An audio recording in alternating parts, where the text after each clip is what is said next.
Tonight, before sleep gently carries you away, I want to tell you a story. A story about a man who spent his entire life searching for peace. Not wealth, not success, not power, only peace. For many years, he believed peace was something hidden somewhere far away. Perhaps in a sacred temple high in the mountains. Perhaps in a secret teaching known only to enlightened masters. Or perhaps in some future version of himself that was wiser, stronger, and more complete than the person he was today. So he searched. He crossed rivers. He climbed mountains. He sat beneath ancient trees. He listened to teachers whose names were spoken with reverence throughout the land. And yet, the more he searched, the more restless he became. Have you ever felt that way? Like something important is missing? Like happiness is always one step ahead of you? Like peace belongs to everyone else but somehow keeps slipping through your own fingers? If you have, you are not alone. Most people spend their entire lives chasing something they already possess. The man in our story did not know this. And perhaps neither do we. One cold evening, after many years of wandering, he arrived at a small monastery hidden deep within a bamboo forest. The monastery was unlike any he had seen before. There were no grand statues, no golden temples, no crowds of devoted followers. Only silence. The kind of silence that feels alive. The kind of silence that seems to be listening. At the center of the monastery sat an old monk. His robe was worn. His hands were rough. His face carried the gentle softness of someone who had long ago stopped fighting life. The traveler bowed and said, "Master, I have spent years searching for peace. Please tell me where I can find it." The old monk looked at him for a very long time. Then he smiled. Not the smile of someone who had an answer, but the smile of someone who knew a secret. Without saying a word, the monk stood and handed the traveler a small clay cup. It was plain, simple, almost worthless. "Take this cup," the monk said softly, "and tomorrow morning, bring it back to me completely full." The traveler looked confused. "Full of what?" he asked. The monk's smile widened. "That," he said, "is exactly what you must discover." The traveler spent the entire night thinking. Should he fill it with water, rice, flowers, coins? He could not decide. Every answer seemed incomplete. Every answer felt wrong. And as the night grew darker, something unexpected began to happen. For the first time in many years, he stopped searching outside himself. He sat quietly beneath the stars, holding the empty cup in his hands, listening to the wind moving through the bamboo, listening to his own breathing, listening to the silence. And in that silence, a realization began to emerge. A realization so simple that he had overlooked it his entire life. The cup was already full, full of space, just as his life had always been full, full of moments, full of breath, full of beauty, full of quiet gifts he had never noticed because he was too busy searching for something else. And perhaps tonight, as you rest here listening, the same realization is gently waiting for you. Not somewhere far away, not tomorrow, not after you finally solve every problem, but here, in this breath, in this moment, in the simple awareness that is listening to these words right now. So allow your body to soften. Allow your shoulders to relax. Allow the weight of the day to slowly melt away. There is nowhere you need to go, nothing you need to become, nothing you need to achieve tonight. For now, just rest, and let us continue this journey together. The next morning, the traveler returned to the old monk. The clay cup rested carefully in his hands. He approached the master and bowed. "I believe I understand," he said quietly. "The cup is already full." The old monk smiled, but instead of praising him, he asked a simple question. Then, tell me, what is it full of? The traveler hesitated. He looked down at the cup. Space, he finally replied. The monk gently shook his head. No. The traveler felt confused. Had he misunderstood the lesson? The old monk pointed toward the forest. Walk with me. Together, they followed a narrow path through the bamboo trees. Morning sunlight filtered through the leaves. Birdsong drifted through the cool air. Everything felt peaceful. Yet the traveler noticed that despite the beauty surrounding him, his mind remained restless. Questions continued to swirl. Doubts continued to whisper. Memories continued to pull at him. The old monk suddenly stopped beside a small stream. Its water moved gently over smooth stones.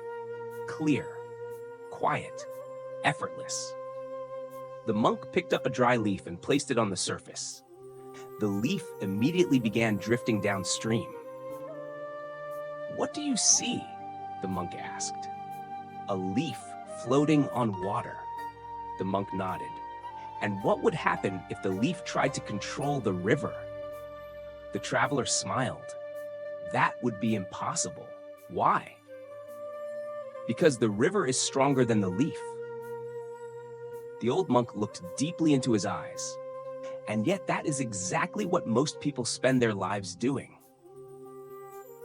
The traveler fell silent. The monk continued. People try to control aging. They try to control change. They try to control loss. They try to control the opinions of others.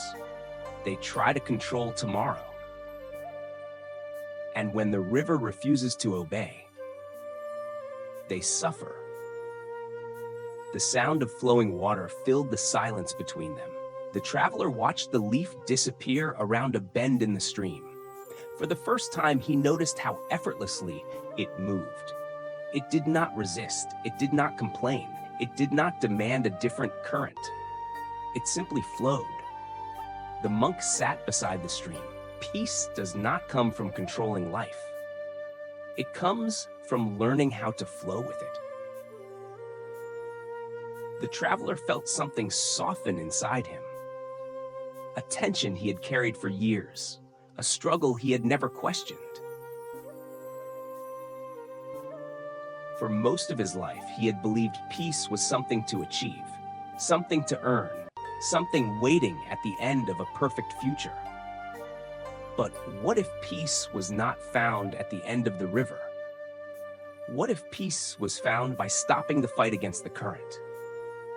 This simple lesson reflects one of the deepest teachings of Buddhist wisdom. Suffering is often born not from life itself, but from our resistance to life.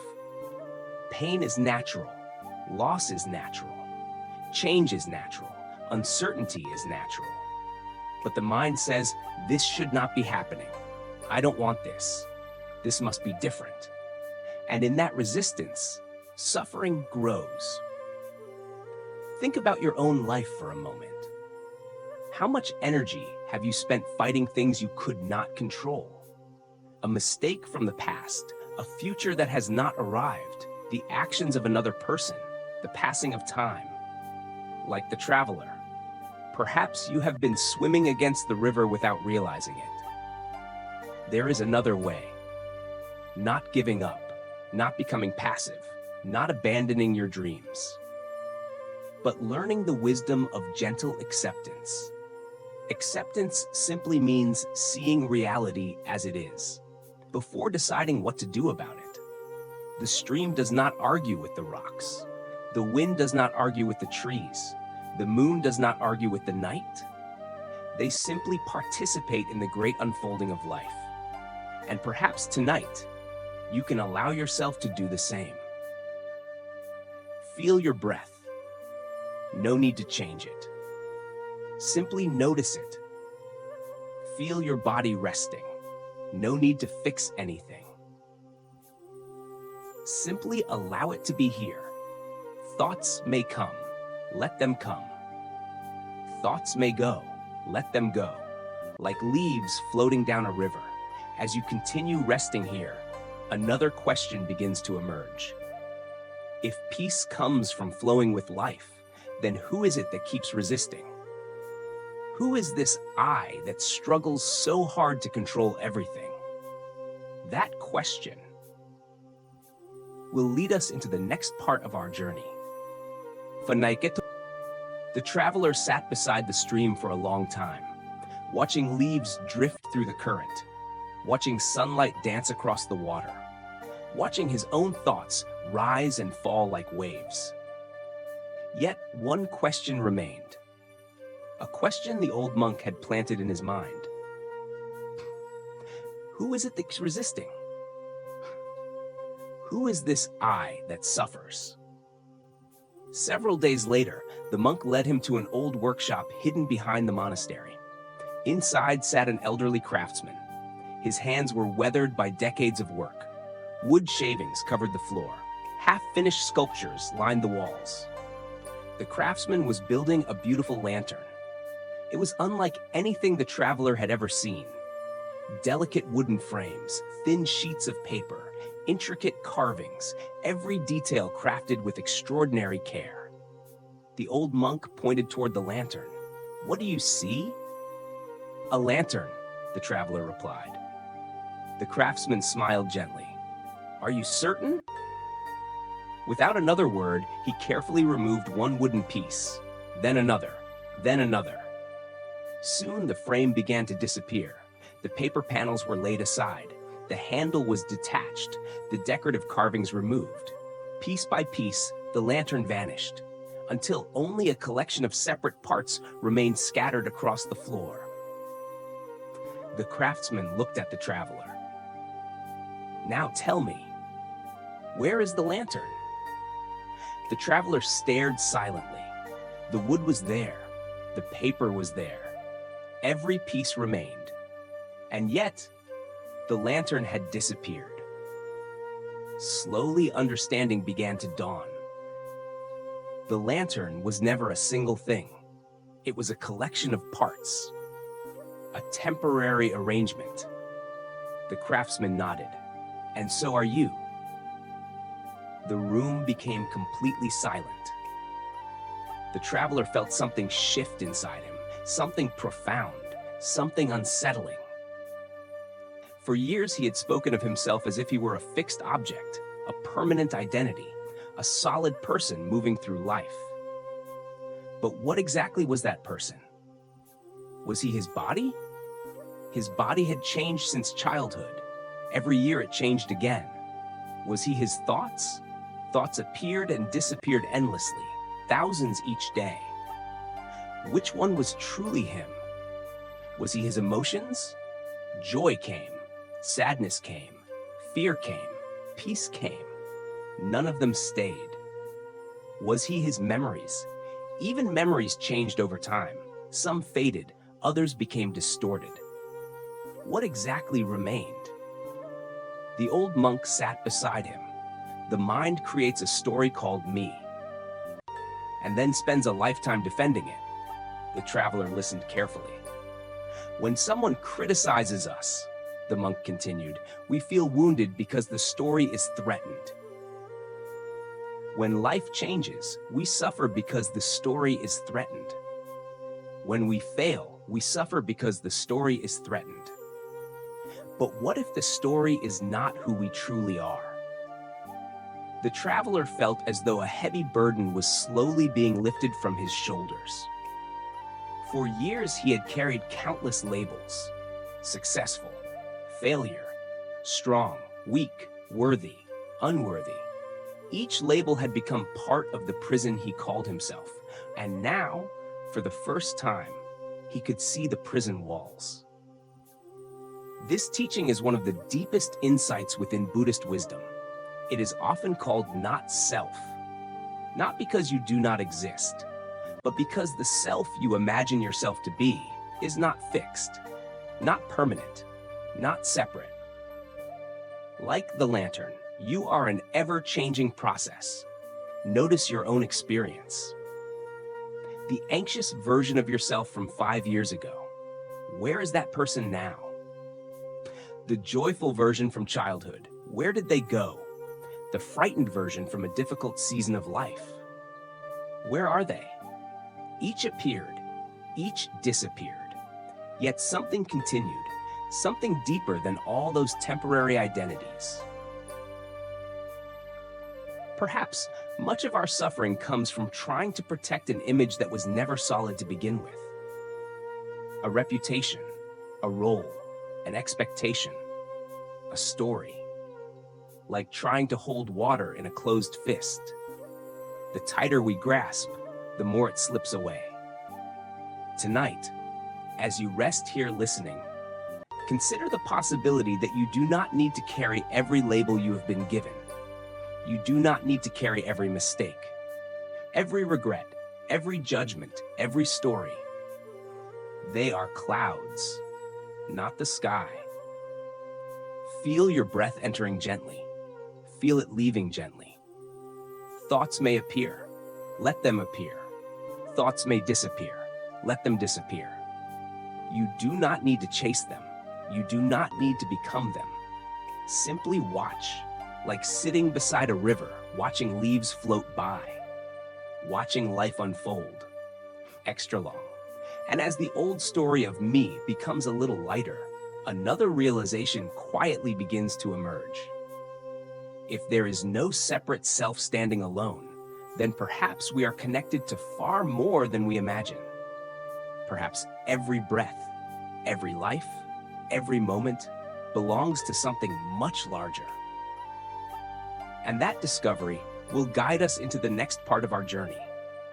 The following afternoon, the old monk invited the traveler to share a simple meal. There was no feast, no elaborate dishes, only a wooden bowl filled with vegetable soup, a piece of bread, and a cup of warm tea. The traveler sat quietly. His hunger had grown after a long day of work around the monastery. Naturally, he reached for the bread. But before he could take a bite, the monk gently placed a hand over the bowl. Wait. The traveler paused. What is it, master? The old monk pointed toward the bread. What do you see? A loaf of bread. The monk smiled. Look again. The traveler stared at it. At first he saw only bread, flour, crust, a simple meal. But the monk remained silent, waiting. Slowly, the traveler began to look more deeply. He imagined a field of golden wheat swaying beneath the summer sun. He saw the farmer who planted the seeds, the hands that watered the crops, the months of patience required for the harvest. He saw the clouds that carried rain, the earth that nourished the roots, the sunlight that gave life to every stalk. He saw the mill that ground the wheat into flour, the baker who rose before dawn, the fire inside the oven, the people who transported the bread to the village. And suddenly, the loaf no longer seemed simple. The traveler looked at the monk. I see many things. The monk nodded gently. You see correctly. Then he asked, and which of those things can be removed? The traveler thought carefully. Without the farmer, there would be no bread. Without the rain, there would be no wheat. Without the earth, there would be no harvest. Without the baker, there would be no loaf. Every part depended upon every other part. The old monk lifted the bread into the sunlight. This loaf contains the whole world. The traveler felt a quiet sense of wonder. For years, he had looked at life as a collection of separate things, separate people, separate events, separate problems, separate successes. But now, he was beginning to see something different. Nothing stands alone. Not the bread, not the trees, not the clouds, not even himself. That evening, he sat beneath the bamboo grove reflecting on the lesson. The wind moved softly through the leaves. The distant sound of bells drifted through the valley. For the first time, he began to understand how deeply connected everything truly was. The air entering his lungs had once traveled across oceans. The water within his body had once fallen as rain. The language he spoke came from countless generations before him. Even his thoughts had been shaped by people he would never meet. Nothing belonged solely to him. And strangely, this realization did not make him feel smaller. It made him feel less alone. This is one of the most beautiful insights of Buddhist wisdom, the teaching of interconnection.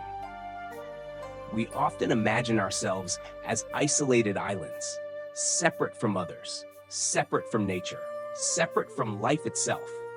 And from that illusion comes loneliness, fear, competition, and endless struggle. But reality is much softer, much kinder. You are not separate from life. You are an expression of life. Just as a wave belongs to the ocean, you belong to something far greater than yourself. Think about all the people who helped bring you to this very moment. Parents, teachers, friends, strangers, farmers, builders, doctors, workers. Countless lives intersecting with yours. Most of them will never know the role they played, yet their influence lives within you. And perhaps this understanding can soften something within your heart tonight. The next time you feel alone, remember the loaf of bread. Remember the rain, the earth, the sun, the farmer, the baker. Remember that nothing exists by itself. Even now, as you lie here listening, you are being held. Held by the bed beneath you. Held by the air around you. Held by the earth turning quietly beneath the stars. You do not have to carry life alone. Take a slow breath. Feel the support beneath your body. Allow yourself to rest inside this feeling of belonging. You are part of something ancient, something vast, something beautiful. And as this sense of connection settles gently into your heart, another question begins to emerge. If everything in life is connected, how should we live within this great web? How do we move through life with wisdom rather than confusion? The answer lies in a path the Buddha called the middle way. And that is where our journey will continue next. The next morning, the traveler found the old monk sitting beneath a tall pine tree. The sun had barely risen. A cool mist still lingered above the ground. For several minutes, neither of them spoke. They simply listened. To the birds, to the wind, to the quiet rhythm of life awakening around them. Finally, the traveler broke the silence. "Master," he said softly, "if everything is connected, how should I live?" The monk smiled. Instead of answering, he reached into his robe and removed a small wooden flute. He handed it to the traveler. "Play it." The traveler laughed nervously. "I don't know how." "Try." The traveler blew into the flute as hard as he could. A terrible sound erupted from the instrument. Sharp, harsh, almost painful. The monk chuckled. Then he took the flute back and barely blew into it at all. This time, no sound emerged, only silence. The traveler looked confused. The monk held up the flute. Too much force. He pointed toward the first attempt. Too little effort. He pointed toward the second. Beautiful music lives somewhere in the middle. The traveler sat quietly. The lesson felt simple, yet somehow much deeper than music. The monk continued. Most suffering comes from extremes. People pull too hard, or they stop trying completely. They cling too tightly, or they withdraw from life altogether. The traveler thought about his own journey.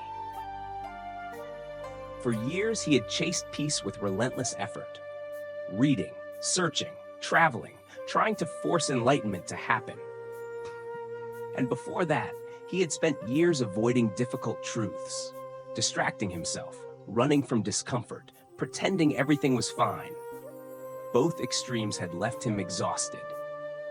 The monk seemed to read his thoughts. "There is a river between the banks," he said. "If you cling to either side, you cannot flow." Later that day, the monk took the traveler into the mountains.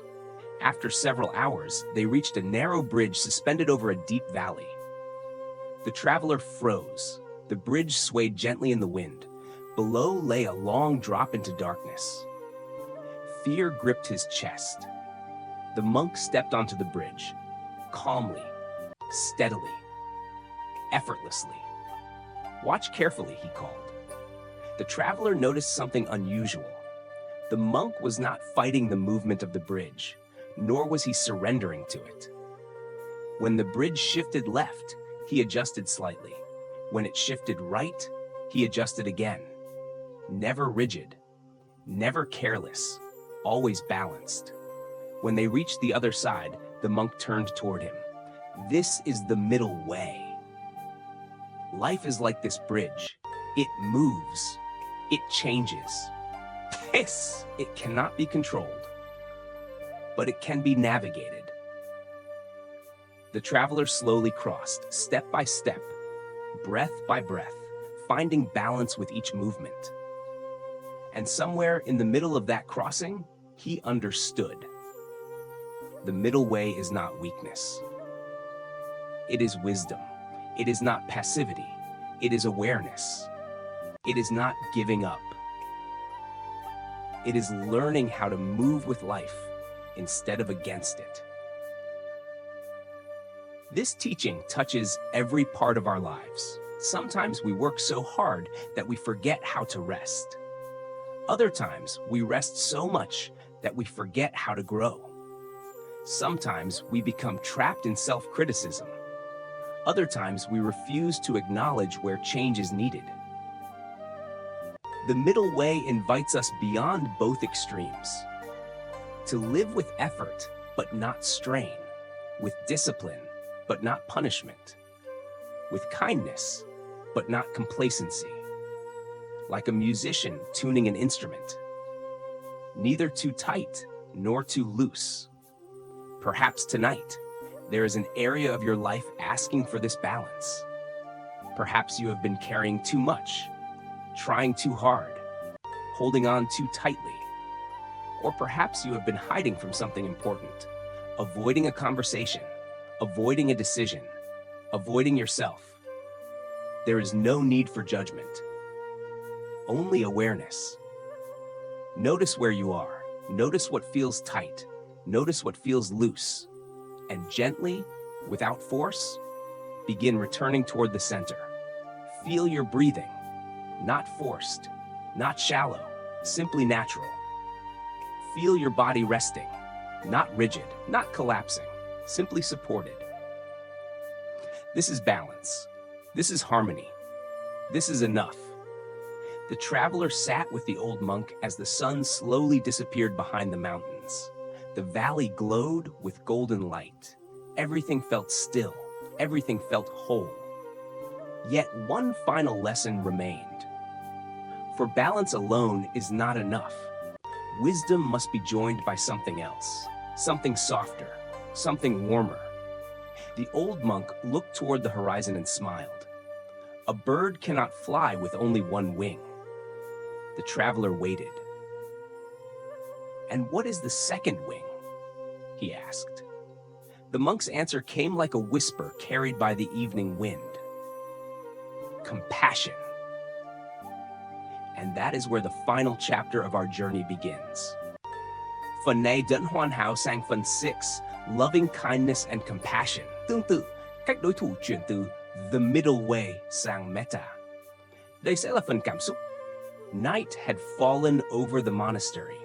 The mountains rested beneath a blanket of stars. The bamboo forest swayed gently in the cool evening breeze. The traveler sat beside the old monk near a small lantern. Its golden light flickered softly against the darkness. For many days he had listened, learned, reflected.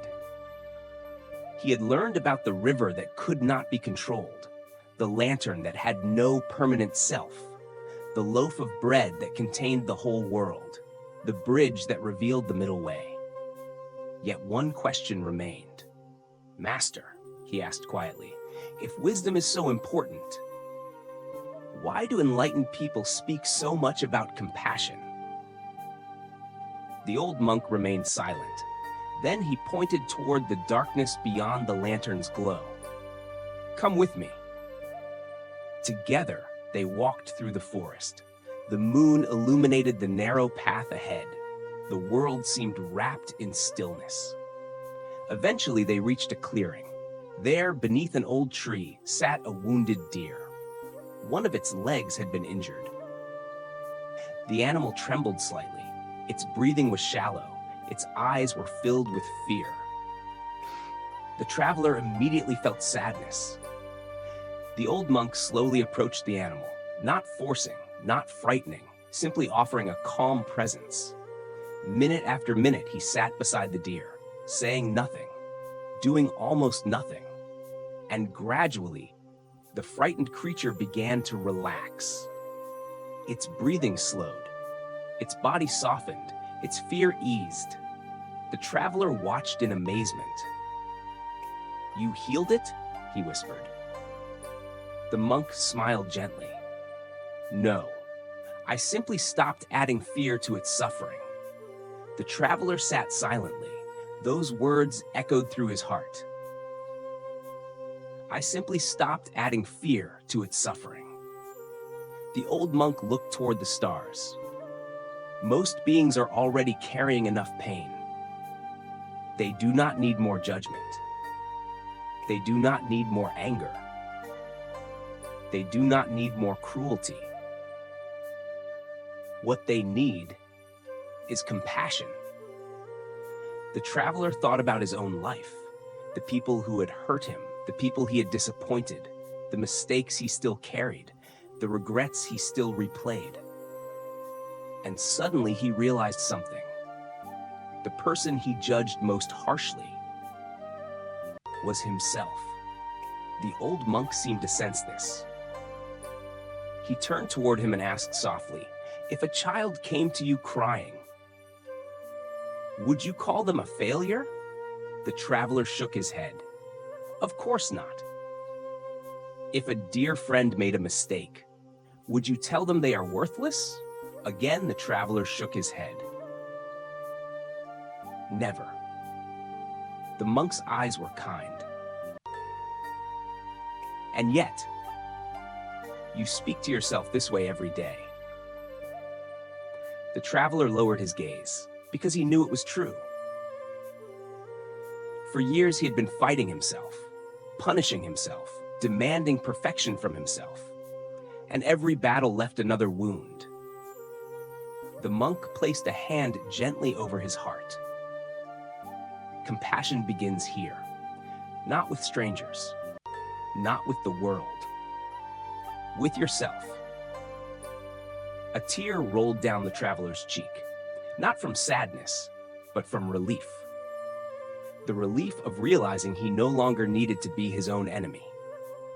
This is the heart of loving kindness, what Buddhists call metta. It is not weakness. It is not sentimentality. It is not pretending pain does not exist. It is the courageous choice to meet suffering with gentleness. The suffering of others, the suffering of the world, and perhaps most importantly, your own suffering. Tonight, before sleep arrives, I invite you to practice this kindness. Place a gentle hand over your heart, if that feels comfortable. Feel the warmth beneath your palm, the steady rhythm of life within you, and silently offer yourself these words. May I be peaceful. May I be safe. May I be free from unnecessary suffering. May I rest. There is no need to force these words. Simply allow them to drift through your awareness. like leaves floating down a quiet river. Now extend that kindness outward to someone you love. May you be peaceful. May you be safe. May you be free from suffering. And then perhaps to someone difficult, someone imperfect, someone struggling in ways you cannot see. May you be peaceful. May you be safe. May you be free from suffering. And finally, to all beings everywhere, the lonely, the fearful, the grieving, the searching, the ones awake tonight carrying burdens no one else can see. May all beings be peaceful. May all beings be safe. May all beings be free. The lantern beside them flickered softly. The forest rested. The stars watched silently above. And the traveler finally understood. Peace was never hidden in a distant mountain. It was never waiting in some future version of himself. It was never something he needed to earn. It had always been here, beneath the noise, beneath the striving, beneath the fear, waiting patiently, like still water beneath the waves, like the sky behind the clouds, like a quiet home he had forgotten. And perhaps tonight, you can remember that home as well. There is nowhere you need to go, nothing you need to become, nothing left to prove. Only this breath, only this moment, only this gentle awareness. Allow your body to grow heavier. Allow your mind to become quieter. Allow yourself to drift, safe, supported, at peace. And as sleep slowly carries you into the silence of the night, may wisdom remain in your heart. May compassion remain in your heart. And may you discover, again and again, the peace that has always been within you. Good night. Rest well. Với sáu phần này, cấu trúc đã hoàn chỉnh theo đúng mô hình của đối thủ. Part 1, the empty cup piece is already here.